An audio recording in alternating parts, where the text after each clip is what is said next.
In this video, I'm going to show you how to build a brand new gaming PC inside of the Corsair ecosystem. From the case to the power supply to all the fans and even the liquid cooling unit are completely Corsair. Actually, the M.2 SSD is Corsair as well. I'm going to take you from the very beginning, basically taking things out of the box, building up the system to what you see right now. And there were a little fumbles in between, and I'll talk to you about that afterwards. So before you build this system, make sure you watch the entire video so you get accustomed to it. And then after that, then you can build it knowing what comes up at the end. So without wasting any more time, let's get started building your next dream PC.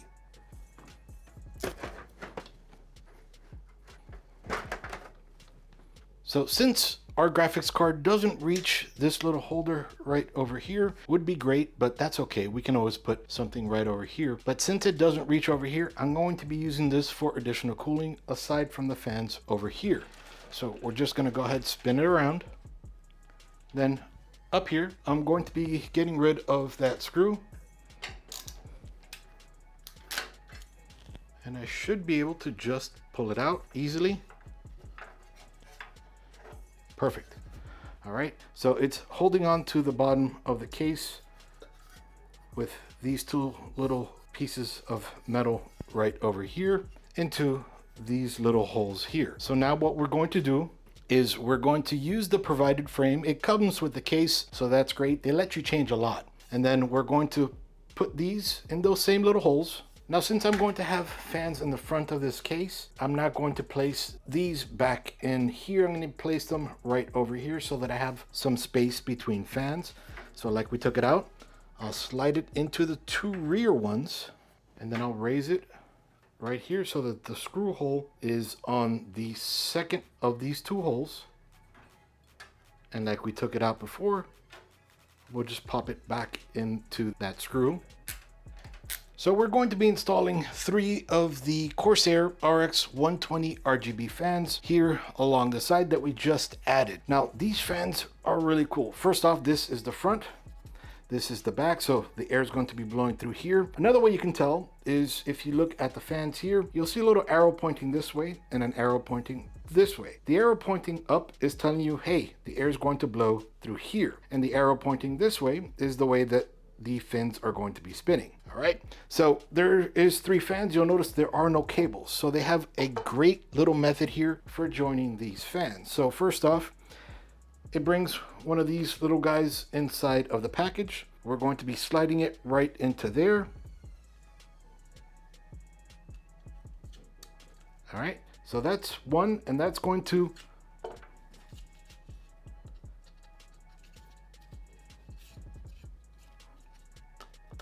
join it just like that, and you notice they're both on the same side. But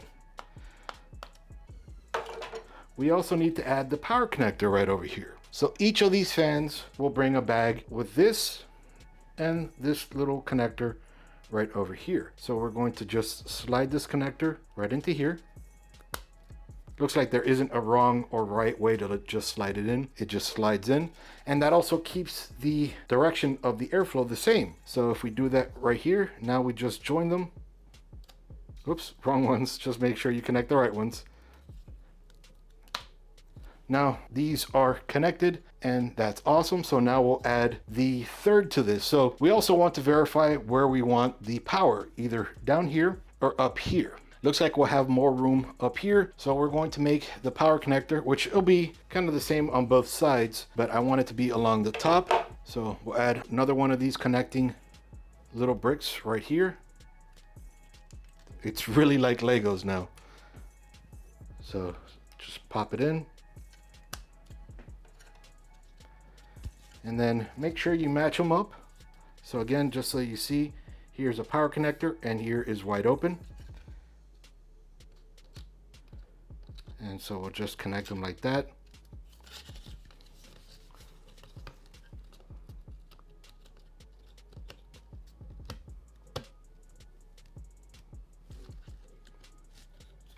I did it again, wrong one. All right, so they'll both be like that. Now the other really cool thing about this, since you notice there is no cable, we use this cable to connect all the way to the power right over here, which is coming in a minute. So we'll just use this power connector, and then we'll connect this side right into there. And now we'll go ahead and screw the fans right into here. So I'm just going to slide them right in here. And the other package inside of the fans bring these screws.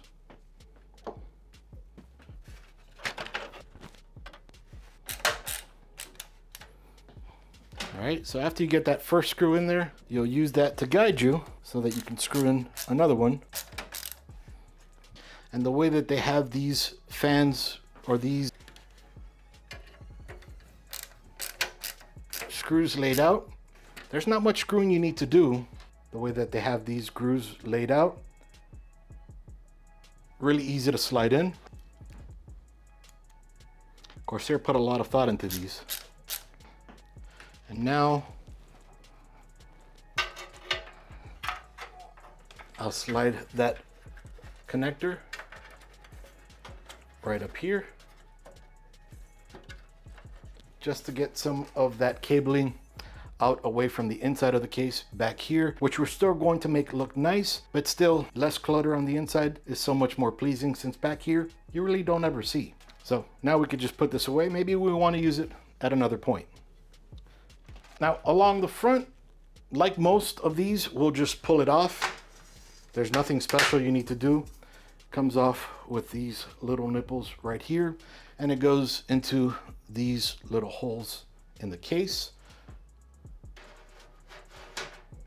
And the filter comes off just by pulling the bottom right over here, like a little handle. Just pull it out, and this slides into the top of the case right over here. We're going to be installing 140mm fans. If you were to use 120s instead, or maybe even the 140s, depending on how it was shipped to you, there's a little trick here, right up here and down here. Let me show you up close. Right now, you see this screw is on the 120, all the way to the right. The 140 and also the 200s are all the way on the left. So what we're going to need to do is unscrew that screw, not all the way, just loosen it up.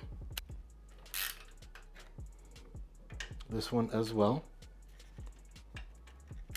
And with the InfiniRail system, and just keep your eye here, and we'll be doing the same down here as well. Just loosen it up. You might have already seen it move a tiny bit. Finding that screw hole is a different story. There we go. And now with that loose, we'll just slide it over so that the line is on the 140 and 200. So now that we're there, we'll tighten the top and the bottom, just holding it with one hand, the rail. Tighten there, and we'll tighten the bottom as well. And then we'll do this side as well, and we'll tighten it at the 140-200 mark. I'm not showing you the bottom, but I'm doing the bottom as well. So now coming up close again, you can see we're at the 140 and 200 mark. And like we did with the 120s, first want to make sure that we have the arrow pointing the right way. So we want the front of the case sucking cool air from the front and blowing it into the case. And we'll match it up again. So we'll put the little connector right, whoops, that's the power one. So we'll put the power one right over here, and the connector, just slide it either which way. You can see the little opening right there. Just slide it right in, and then we'll go ahead and match it up. That looks good.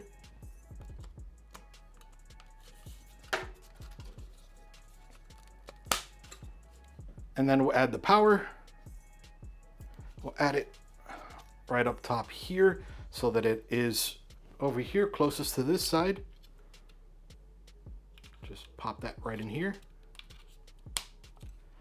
All right, perfect. So now that we've put the fans together and put this little piece right over here, we're going to be utilizing the InfiniRail system. The case comes with these little clips.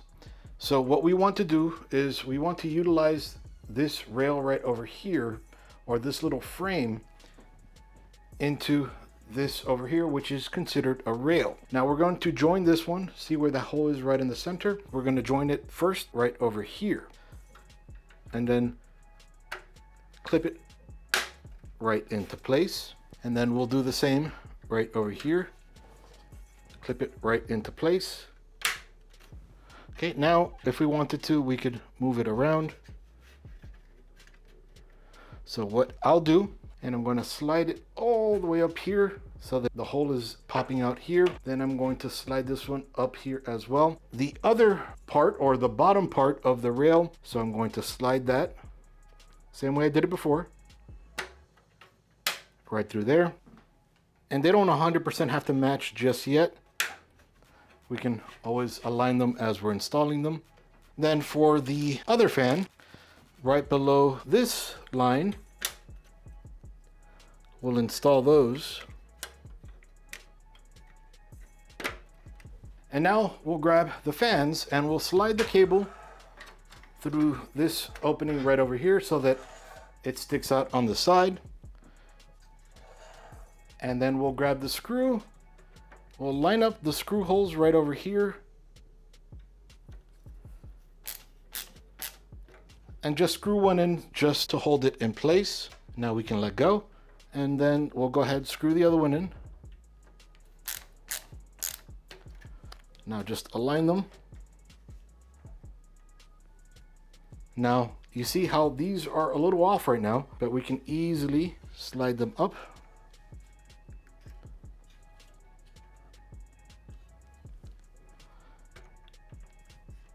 And then screw this in place.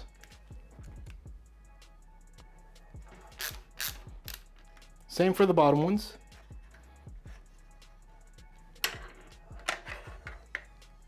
If you're not happy with that alignment, you're able to move it around a tiny bit, actually a lot of bit. You're able to move it down almost, or up almost completely. That railing system is pretty awesome. And then once you've found the perfect height, you can use one of these 12 InfiniRail screws. Since we have those holes there, we don't want these to sag over time, just slowly slipping down. We'll go ahead and screw that in. Once you found your perfect spot again,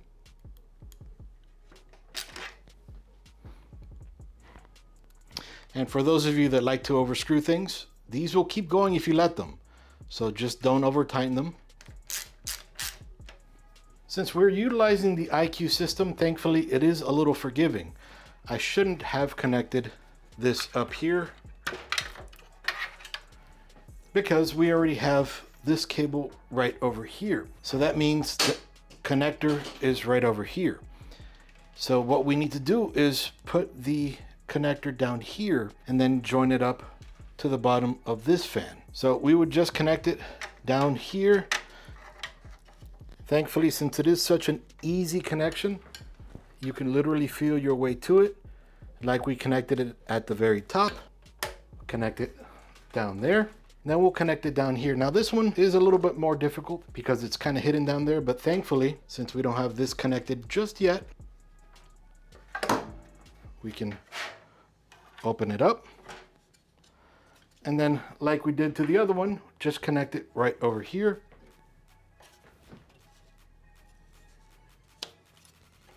Super simple connection. And well, it does look like we're going to have to slide this down a little bit, and that's okay because of the railing system. It's perfectly easy. Thankfully, the InfiniRail system is very forgiving. So once we install that one, and it is the right length so that we can put this in the proper location right there.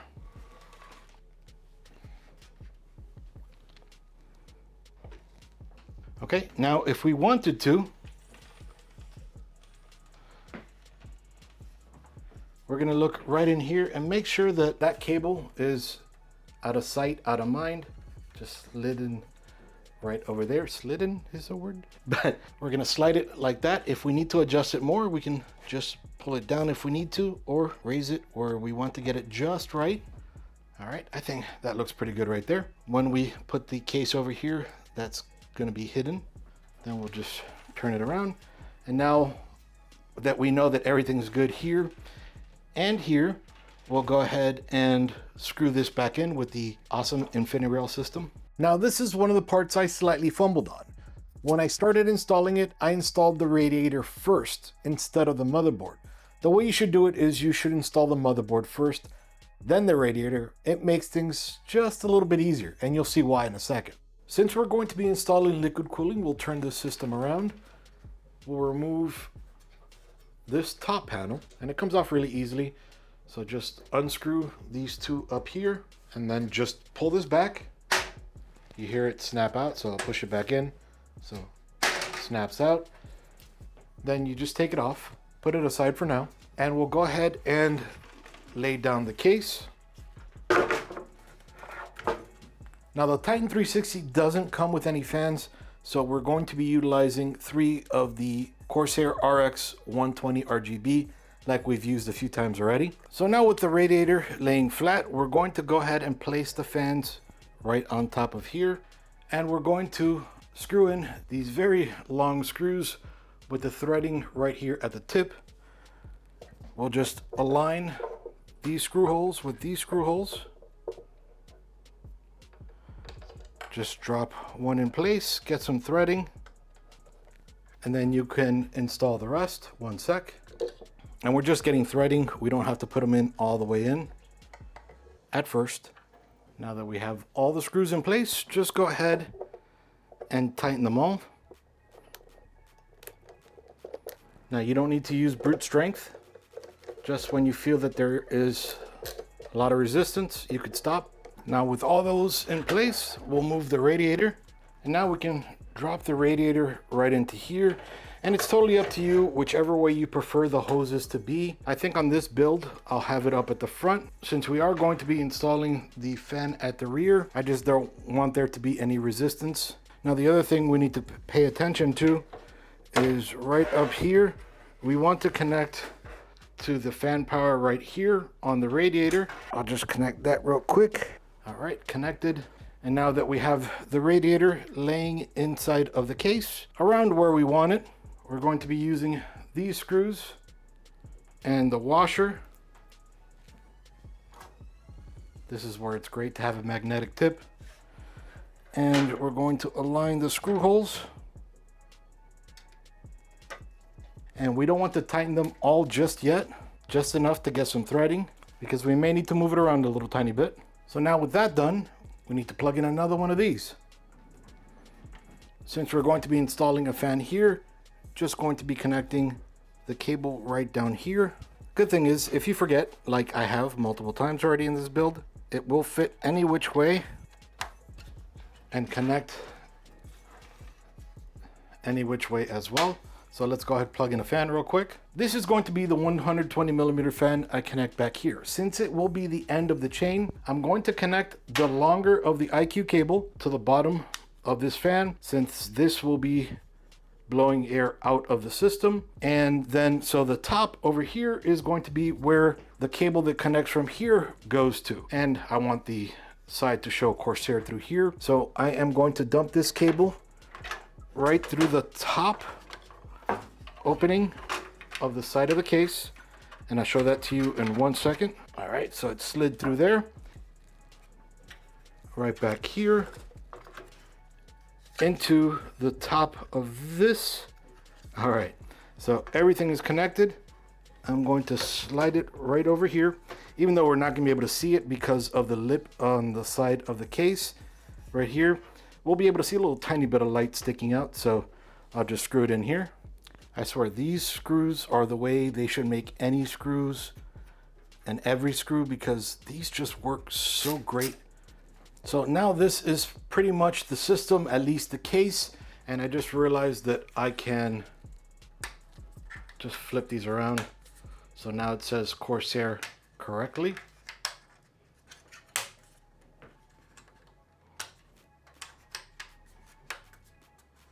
All right, that looks kind of slick. I thought it was gonna have to stay upside down. Anyway, so now along the rear of the case, here is where you saw me slide the longer cable out of the side over here. So now we can connect it over here to the iCUE, or to the system hub, the heart of the system. So bring you a little closer. I'm first going to connect this right over here. These fans will be connected into here. This connects into over here. And then the rear fan, along with the top fans for the radiator, connected through here and coming through here. So now we'll just join that right here. Then we'll connect this cable that connects to the 8-pin PCIe connection to the bottom right there. And this will power the unit. Then we'll connect the micro USB connection down here. This will connect to a USB 2.0 connection on the motherboard. So chances are it's going to be along down here. And lastly, this piece right over here, this will connect sideways right over here into the connection. And the other end, this end, will connect to the PWM header on the motherboard for the CPU fan. Awesome thing about this entire heart, this is literally the heart of the system, or the brain, I guess you could say, is it's magnetic. And they have a spot for it that just says iLink. And that's exactly where it connects. So that's awesome. Again, the Corsair ecosystem they have is pretty awesome looking. I swear it sounds like I'm fanboying, but I promise you I'm not. I just think it's pretty nice. So now that we have the case prepared, or the frame prepared, let's go ahead and install the motherboard, the CPU, the graphics card, the SSD, the power supply, and everything else we need. Now for the motherboard, we're going to be using the MSI Mag B850 Tomahawk Max Wi-Fi. Awesome looking board. To install a liquid cooling unit here, first we need to take off these little brackets here, the retention brackets typically used for air-cooled fans.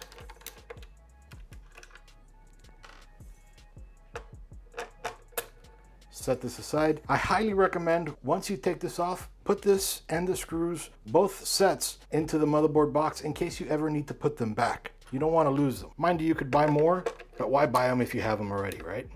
Now we're going to go ahead and release the arm so that we can open up the tray to install the CPU. So then here we're going to push down on this arm and then push to the right, and then just, you could release it and you can lift it. Now push down here, and that's going to open up this tray here. Be extremely careful you don't touch any of these pins. If you damage the motherboard, there is a tremendous chance you won't be able to replace it. So be very careful with that. And we're going to be installing the AMD Ryzen 7 9800X3D CPU here. Now you'll notice right over here, there's a little teeny tiny triangle, and that's going to match up with the tiny triangle on the edge of the CPU. So I'm going to turn it around so that it's like this.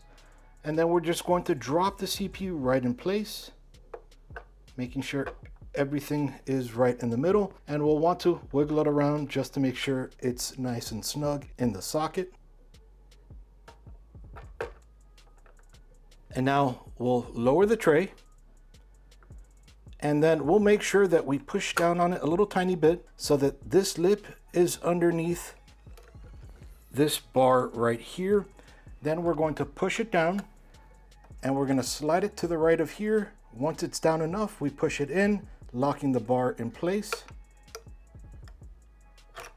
And don't worry, after that's secured, we can just take this tray off. You also want to store this tray inside of the motherboard box in case you ever need to remove that CPU and put this tray back so you don't damage any of those pins. Coming over here to the side, we're going to be installing 32 gigs of Corsair Dominator DDR5 RAM. So what we want to do is we want to open up DIMM A2 and DIMM B2. These two slots will be on the first channel. So we'll go ahead, open it up right over here so that these memories work together.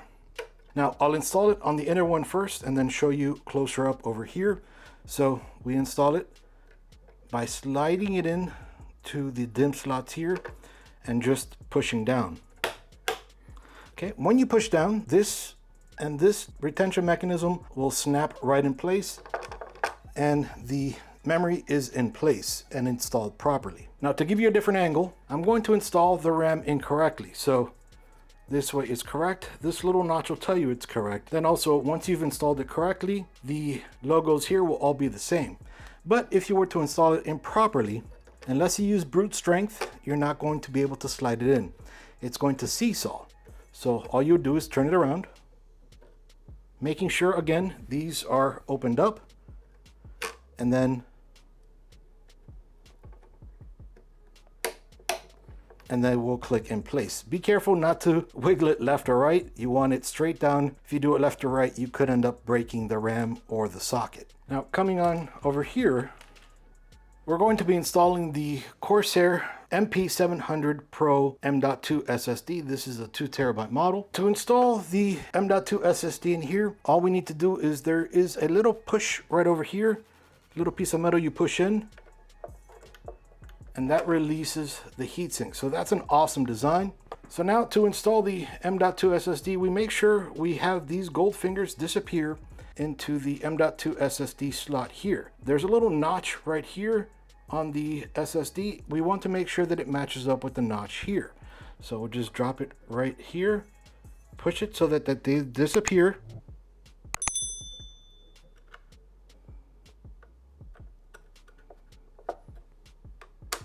And now we'll just go ahead and push this down, and it will lock in place automatically because of the way MSI has engineered this board. And now we'll go ahead and put the heatsink back in place. So we'll just match up right over here, this little slot here, into these two little pegs here,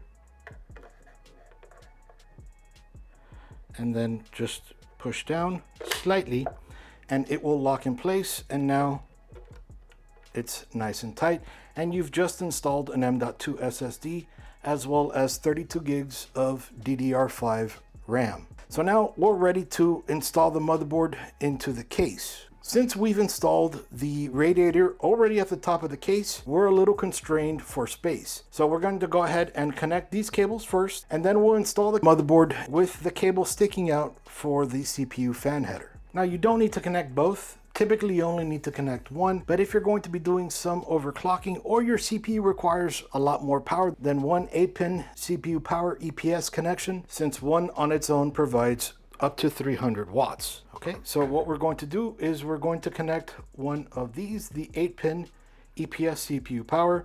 It might be split up into two, so 4 plus 4, 8. You just connect them over here, and then we'll just drop it right into place here, and the locking mechanism will click in place. Let me give you a different angle for the next one. And this is the locking mechanism I was referring to. So opening it up, we'll loosen it up so we could pull that cable out. But right over here, this little lip, it'll lock into that lip.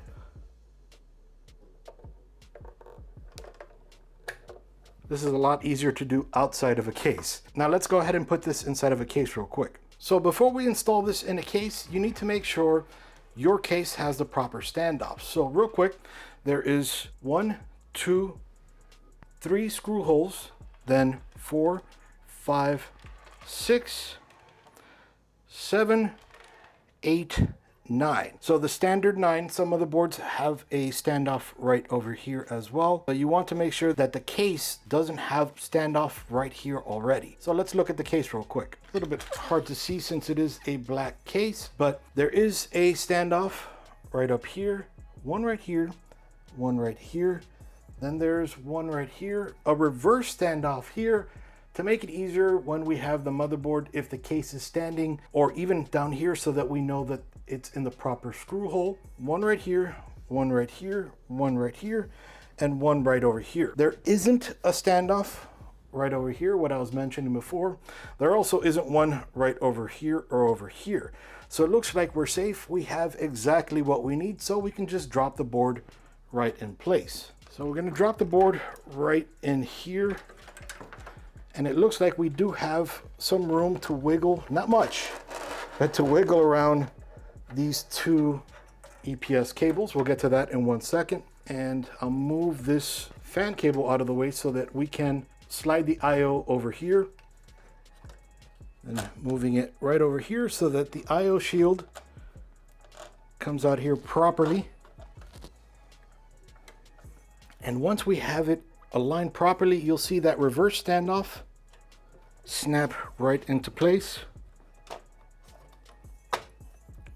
Perfect. You saw that pop out of nowhere. So now the board is properly in place and we can place screws in each of the screw holes. And now we're going to be installing 8 of the motherboard screws. I say 8 instead of 9 because of the reverse standoff right over here. So we'll just go ahead and screw them all in. Now the other thing is, here is where we should connect the CPU fan header. And since we still have some space, thankfully, actually I may have to remove this. In most cases there's more advantage, but it seems like in this one there's disadvantages more. But regardless, we're still able to thankfully get it in. Perfect. And now we'll just hide these cables here. We'll pull them through the back in a second. And I'll fiddle with this in one sec. And let's go ahead and put this back real quick.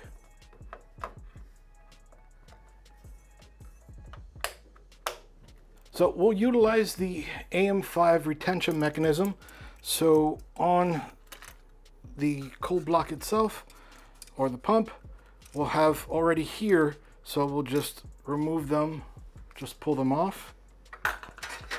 And since we're going to be connecting it just like this, we're going to be sliding it in, or sliding these in to right here. These little grooves right here. After we've removed the Intel one that I showed you a second ago. And now we'll screw that in. I'm trying not to spread that thermal paste too much, so thread in a little of the top over here.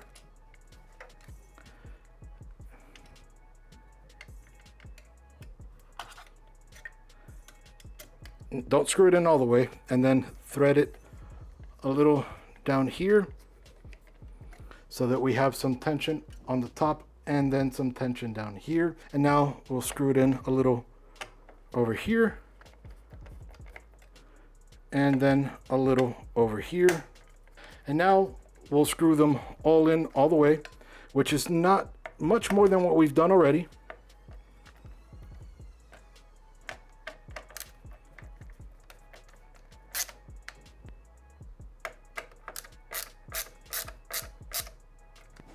And then doing that, we can slide them down like this if we wanted to see this a little more. And removing this off of the cap, I didn't realize there'd be so much. We could just drop that right into here with these teeth.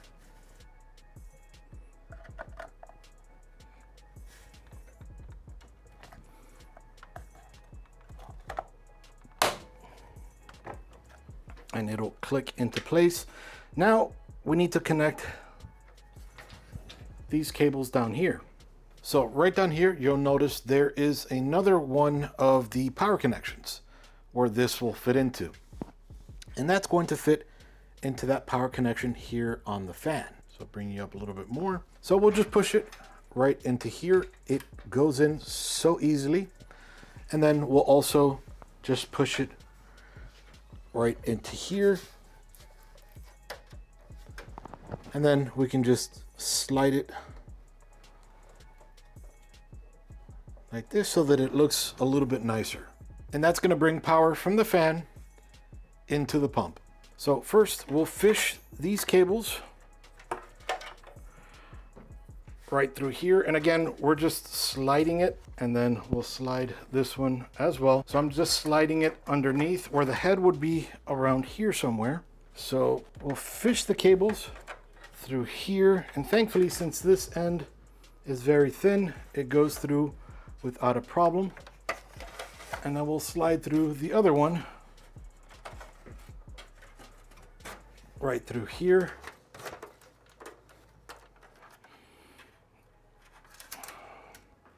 And this is that PWM cable, and it's messy right now, but we'll clean that up in a little bit. This is the other cable that's going to this rear fan. So everything is coming along beautifully.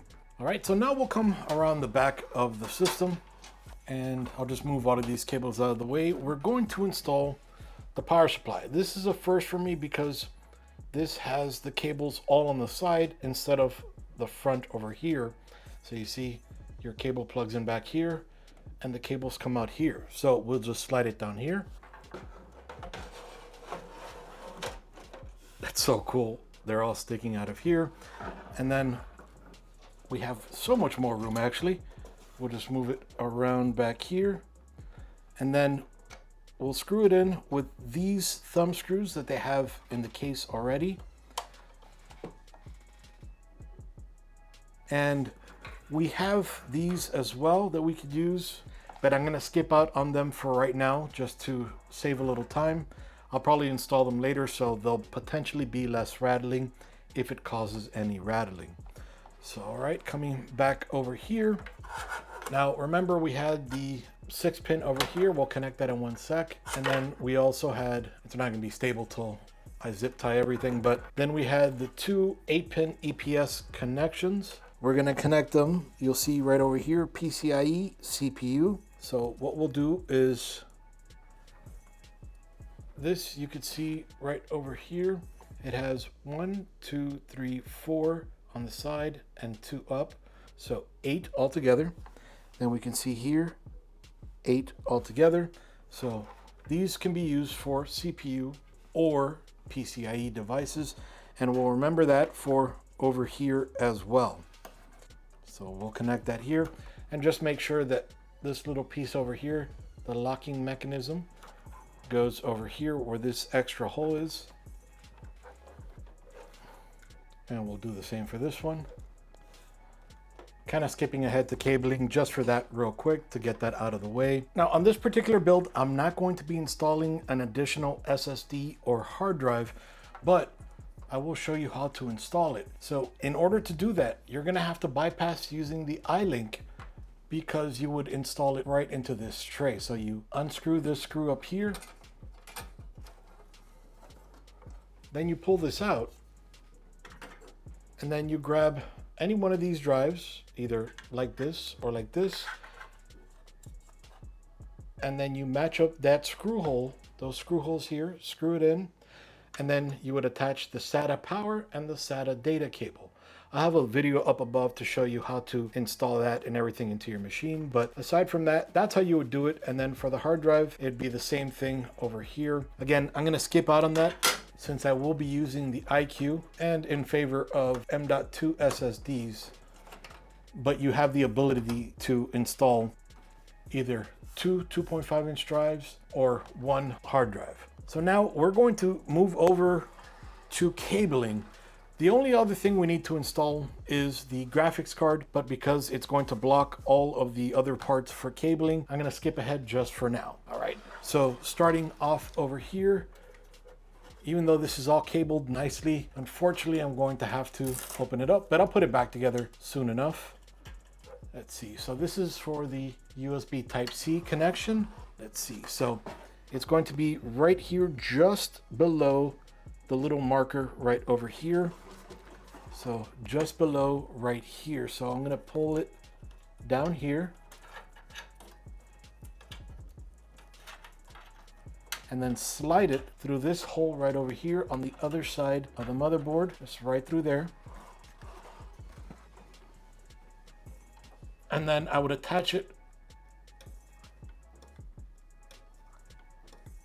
So nice and hidden right back there. So then we can see USB 3.1 or 3.0 is right down there.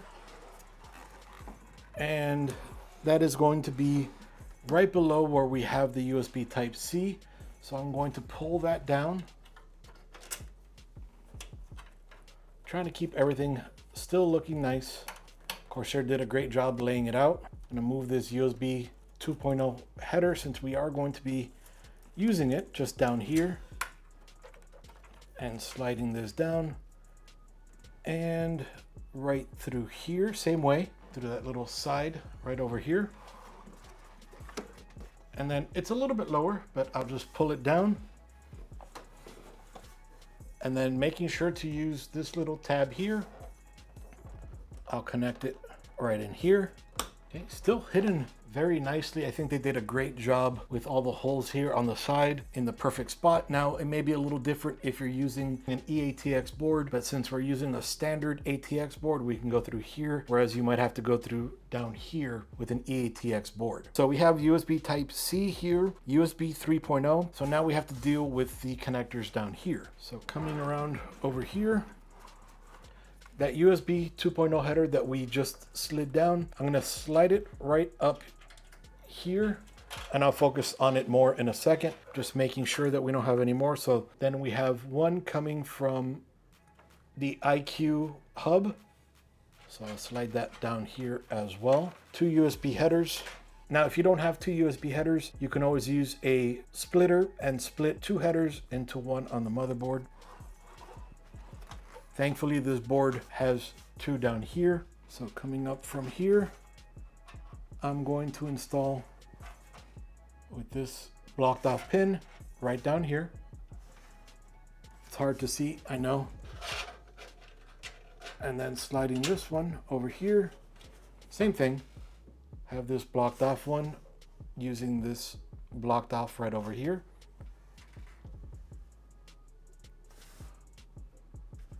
Actually, I just realized this is a front panel, not a USB 2.0 header. Now, the motherboard and the case both bring this little piece right over here. It's a little bit different on the motherboard. This belongs to the case, but you would connect the F panel just right here. But I completely forgot about it. So now we have to connect these front panel headers. This is for the reset switch. This is for the power LED. This is positive and this is negative. You could tell by the plus here and the minus down here. And then the power switch. Let me show you real quick how to connect that. So now using the manual for the motherboard, we're gonna go ahead and connect these front panel headers.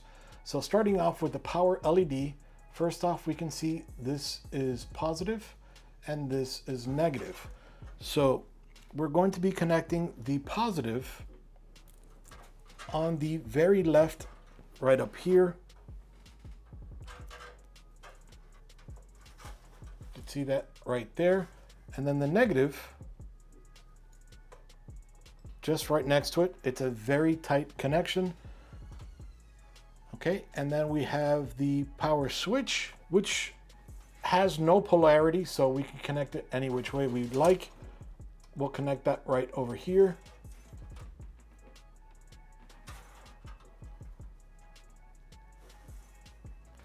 And the reset switch also does not have any polarity, so we'll connect that right under that, okay? And we'll just slide all that excess cable right out of the way. And don't worry if you connect this wrong the first time or the second or the third time, you'll get it right. Just remember, this will not damage the motherboard. So just make sure the computer's off when you need to move this around to change the polarity or maybe change the placement. If you have it connected wrong, it will not mess up the motherboard. Just remember, turn it off, reconnect, then you can turn it back on.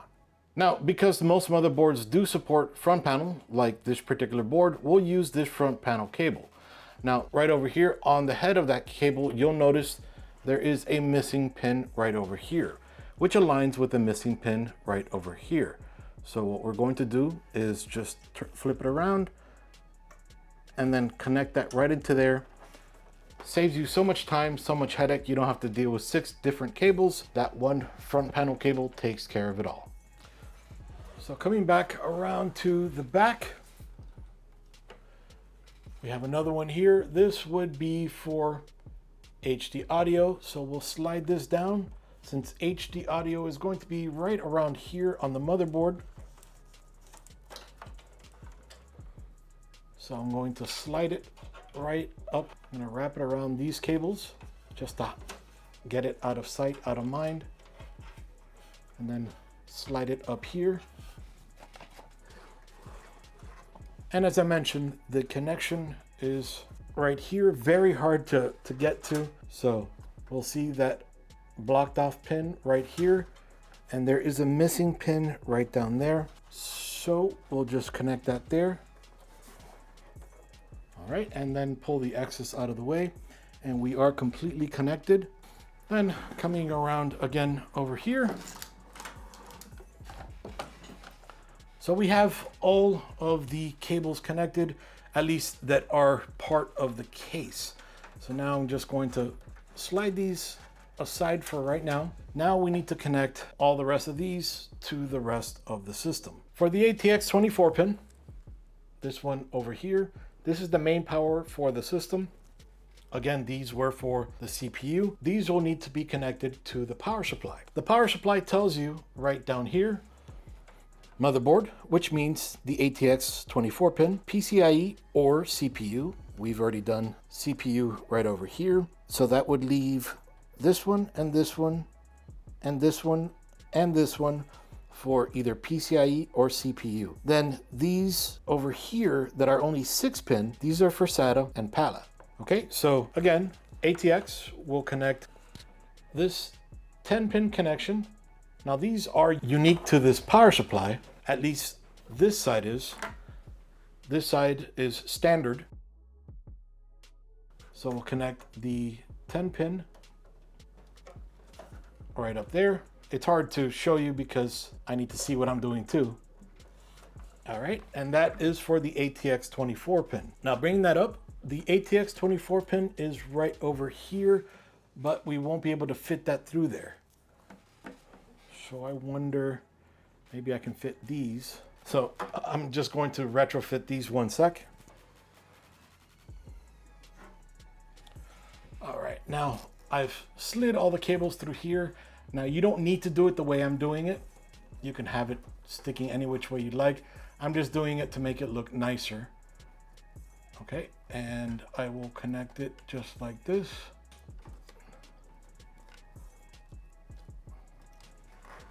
All right, so connected right through here. Coming right over here, and I'll sort it in a minute. So now for the PCIe cable, we're going to need 2 cables for the graphics card. The particular ones I have on this power supply are 2 6+2s, so either 6 or 6+2, which of course equals to 8-pin PCIe. I'm going to go ahead and slide it down through here. You can do it through here, whichever you prefer. I'm just going to slide it down here. The end that connects to the power supply, of course. And now we're going to have another one, but because we don't have any more straight 8s or 6+2s, we're going to be using the daisy chain one. We don't ever want to connect a daisy chain to a graphics card because one of the 2 of the 8 pins or the 6 pins is not going to get adequate power. So what we'll do is, and we'll use that for the iCUE hub. So first off, let's connect these PCIe connections to the power supply. Since they're going to be right next to each other, connect this one down here at the very bottom, and then this one at the top. I'm just connecting it the way it comes through here to make it look a little nicer. And again, we'll clean this up in a second. And then this for the hub, we'll connect that one just right behind it. Okay. So now that we've connected all the cables here and all the cables here along the side, now we can install the graphics card. So let's do that real quick. So we'll go ahead and unscrew the 2nd and the 3rd over here. It's on the outside. Most are in the inside. And then we'll save this little piece just in case we want to put everything back. And now we'll slide in the card here. Here you can see the I/O for the card. Putting these PCIe fingers into this PCIe slot. Just push it in and that locks the card in place.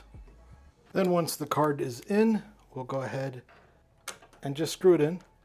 Okay, now we can easily just attach the 6+2 to make a by 8. Then we'll attach it, really easy. First one was just to show you how easy it was. Now again, 6+2. Now this little clip is what locks the card in place. So we'll just slide that right into here.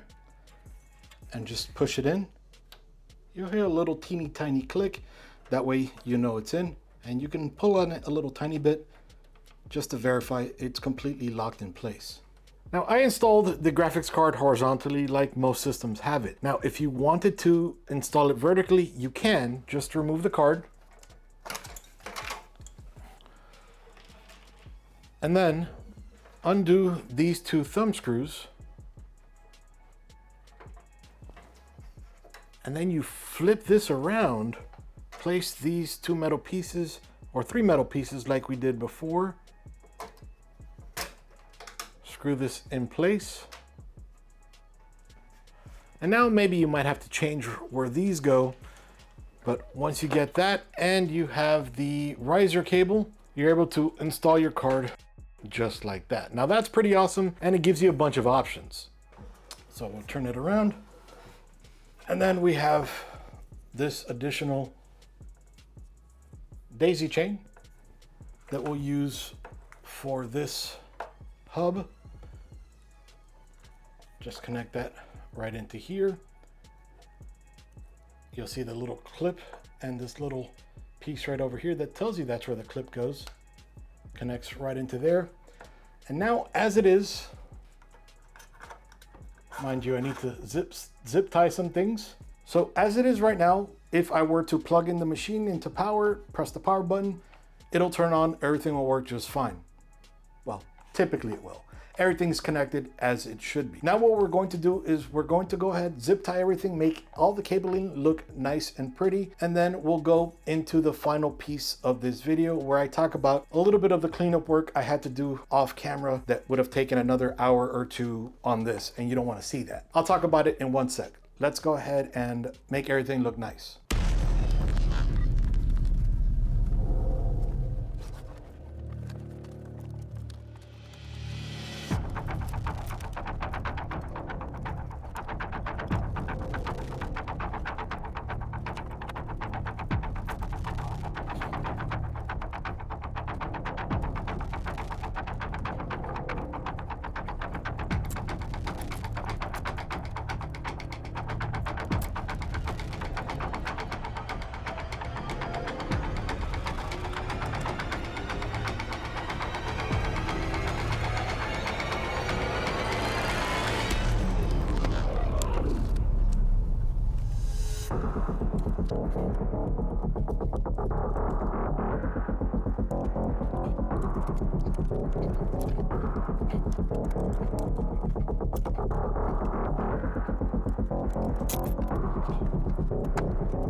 So the system is fully built now and she looks beautiful. Mind you, she could probably look a little bit better, but I don't want to spend an entire year building it. When you want to make it look perfect, it takes quite some time. Now, you'll notice the cabling was slightly different as you saw me doing it, and that's because of the iCUE link cables. There was a little bit of a challenge. Only on a single channel can you have up to 7 RGB lights. So what I didn't realize, I read the manual just to get a good understanding before I jumped into this build. I didn't see it, but I found it later on after I figured it out, was this is a channel and this is a channel.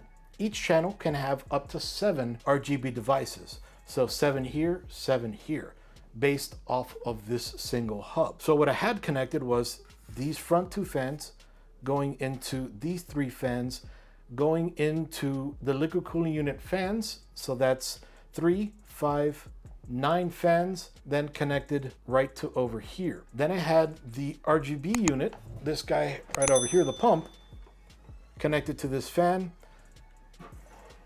going to back here. And so I was getting some fans RGB wise powering on. The fans worked themselves, but the RGB didn't. And then messing things around, it kept popping up that it wouldn't work together. So what I did in this final build is I connected these fans to these fans and then directly to here. Then I connected the fans off of the liquid cooling unit into this rear fan into this pump right over here.